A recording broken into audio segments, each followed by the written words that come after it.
大家好，欢迎收看天天话题加拿大版风华资讯，我是主持人吴景。提起雅思考试啊，我相信呢，观众朋友一定不陌生啊。如果您是来自一个英语非母语的国家，想去呢这个英语类的国家，不管是学习也好，工作也好，甚至是移民，雅思考试成绩呢，可能都是一个非常重要的一个考量的环节。那么今天在现场，我们就为您请来了英国文化协会雅思官方卑诗省的负责人 Alex Jerusalimsky 先生上我们的节目呢，给我们来详细的分享一下这个雅思考试的注意事项。Alex, welcome to our show. Hi. Hi. I just wanted to ask you, maybe we start with, what is IELTS test? IELTS is an English language proficiency test, which tests the four main skills of language. That would be English, so listening, reading, writing, and speaking.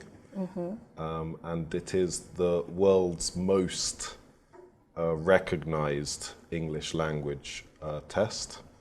I believe currently it's recognized by around 11,000 institutions Wow, that's around the world.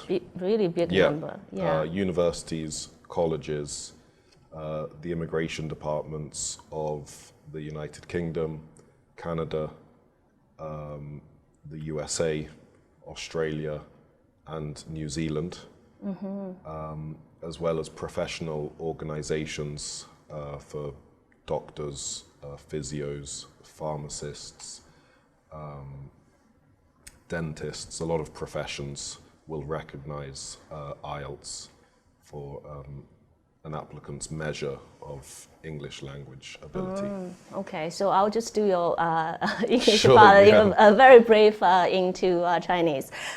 那刚才呢 ，Alex 呢，他是有给我们大概的介绍一下，说什么是这个雅思考试啊？雅思考试现在在全球范围内呢，是被广泛的认可，认为是一种就是测试你这个英语的程度的。他刚才有介绍到这个雅思考试呢，有分这个听说读写。那么目前在全球像是英国呀、加拿大呀、美国澳大利亚、新西兰这些说英语的国家呢，他认为是有超过这个11000个不同的，不单单是这个政府部门，还有很多像是学校啊、一些机构啊，都是认可这个成绩的，所以是一个非常一个棒的一个能够证明你的英语这个水平到底在哪里。All right, so we talk about what IELTS exam is, and I think. I would like to know, so why do I need to take IELTS exams if I'm, applying for a job or get a training or go to a school? Why do I need this? Well, let's say, for example, you're applying to a university in Canada. You want to come to maybe the University of British Columbia, which is, it's known internationally. The language of instruction is going to be English. And in order to succeed in your studies, you're going to need to be able to participate in the courses and also, understand what the material is. So universities will ask for proof of English language ability when you're applying. And the same if you're emigrating to a country. In Canada, the two official languages are English and French. Yes. Here on the West Coast, it's predominantly English. So again, if you want to succeed in one of these English-speaking countries, proof of English language ability or proficiency is required. And it's really designed to help you succeed, either at the university or the college that you're applying to, or the country that you might be emigrating to, or both, or the work, your profession, if you're going to be working in one of those fields in English. So it's really like your passport to entering English-speaking world. Yes. 那刚才呢 ，Alex 也有跟我们分享说，那其实你为什么要参加这个雅思考试？他有提了，就是举了2个例子，比方说像我们观众朋友很了解的，如果你要是去这个加拿大，我们温哥华很知名的这个UBC 大学，如果你想申请呢去大学念书的话，那么雅思考试的这个成绩呢是被大学认为就是它是不是接收你的一个英语水平的一个非常官方的测试。所以说，如果你可以拿到一个比较好的雅思考试的成绩的话，法，也许呢你到大学申请的时候就可以拿到一个你自己比较想上的一个专业。另外他有提到说，其实我们加拿大也是一个移民的国家，那很多人可能是来自这个英语非母语的国家，那你想要移民来加拿大的时候，那么雅思成绩也是作为一个官方的考量，因为加拿大英语和法语呢是官方语言，像是我们生活在这个西岸地区的话，当然就主要是说英文了。所以你如果说雅思考试呢成绩好可以证明那么你来不管是来学习也好，或者是移民也好呢，可能就是有一个非常好的通往这个成功的一个像是一个钥匙了一样我觉得他说的这一点呢是非常好的。All right, so maybe let's go now, because you mentioned about the IELTS tests have like 4 elements: listening, hearing, writing. So maybe give us a little bit of detail on, why are these 4 elements, and in order for the applicants, the people taking the exam, how are they going to pursue those having a higher score? So, as I mentioned, so you have listening and reading, writing and speaking, and this is really to test 2 different parts of language. The listening and the reading test is designed to measure the comprehension skills of the student or the test taker.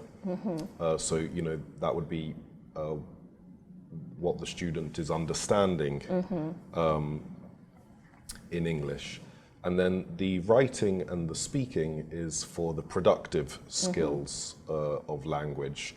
So, how is the student or the test taker able to communicate and to produce English language and to communicate their thoughts or what they intend or what they mean.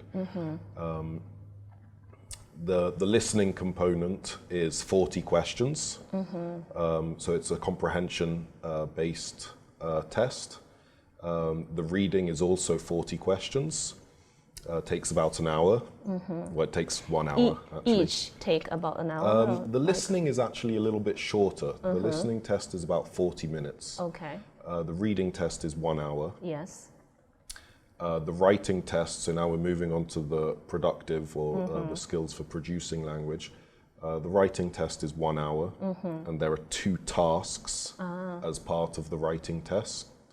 And then the speaking test, which is with a trained examiner, so it's not, it's not talking into a computer or anything like that. It's actually face to face. So you have to be like in person. Yeah. Yes. And that is that speaking test is about just under 15 minutes. It's, they have a range. It can be between 11 and 14 minutes. Oh, okay. So that's quite complicated, Well, it's a very comprehensive Yes. test. It really covers all of the aspects of language. It's not a basic test, which means it has a lot of value to the organizations that we mentioned, and the universities and the colleges and the immigration departments. They really trust this test because it is so comprehensive. Yes. I mean, the evaluate so many different. Yeah, exactly.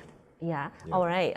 Okay. So Alex 刚才有跟我们具体的说下，因为他刚才有提到说这个考试呢，包括这个4个方面听说读写。他说其实呢，这个是一个非常完整的测试你对这个英文的这个全面的掌握能力。他举了个例子，比方说你要是参加这个听和读呢，它主要是考你这个对英语的这个理解的能力。但是到写呢，还有就是说的话呢，其实就是一个对语言的对英文的一个使用了。另外他刚才有提到这个其实不同的这个考试这个4个部分呢，它这个时长是不一样的，有些是40分钟，有些是1个小时。当然呢，就是到最后他提到说这个说的话，这个不是说你对着一个电脑去来评估你这个说的这个能力有多少。那么在说的这个部分呢，你是要跟这个考官呢要是面对面的一个交流的。所以说这个考试它为什么能够在全球有这么多的一个机构呢？它可以得到一个认可，就是因为它对于这个考生各方面英文各个方面听说读写的这个能力，它的测试是非常的全面。如果你这个分数好的话呢，也可以让这个不管是你要去工作的机构也好，上学的学校也好，甚至是这个移民部门，它都是有一个非常好的一个正门。I think we'll take a short break, then coming back then to the second part, we'll maybe talk a little bit more on how to get ready to prepare for the exam and how quick you're able to get a high score. 好，那我们现在稍微休息一下，稍后回来带观众朋友来了解更多呢有关雅思考试的详细情况。